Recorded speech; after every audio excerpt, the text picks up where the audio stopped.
In today's video, I'm going to teach you how to create a Bitbucket token, an essential step for anyone looking to enhance their workflow with secure access permissions. Whether you're a seasoned developer or new to using Bitbucket, this guide will walk you through the process step by step, making it easy to follow and understand. Let's begin by heading over to your Bitbucket dashboard.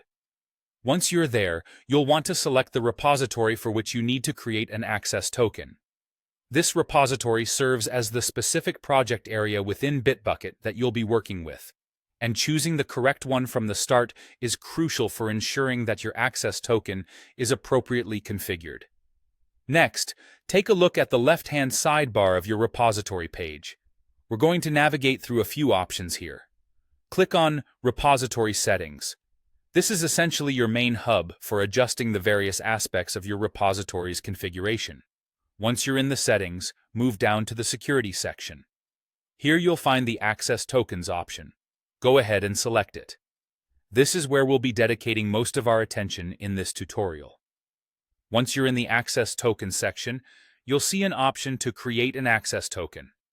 Click on that, and you're on your way.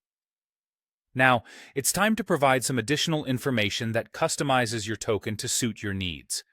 You'll want to give your token a name. This name should be meaningful and descriptive so that you can easily identify its purpose later on. If you anticipate needing this token temporarily, you can also set an expiry date. This is a great way to ensure old tokens don't linger and pose potential security risks at some point in the future. The next step is to choose the appropriate permissions or scopes for your token. This will dictate what actions the token can perform and how it interacts with your repository.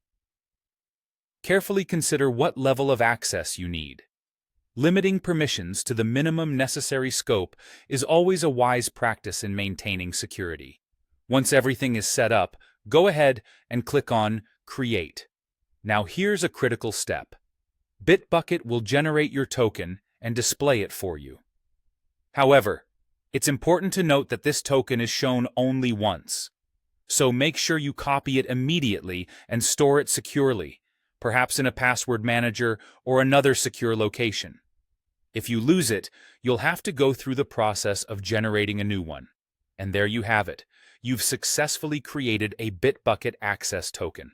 Keep in mind that this token is a key part of your security infrastructure, so treat it with care and only share it with trusted services.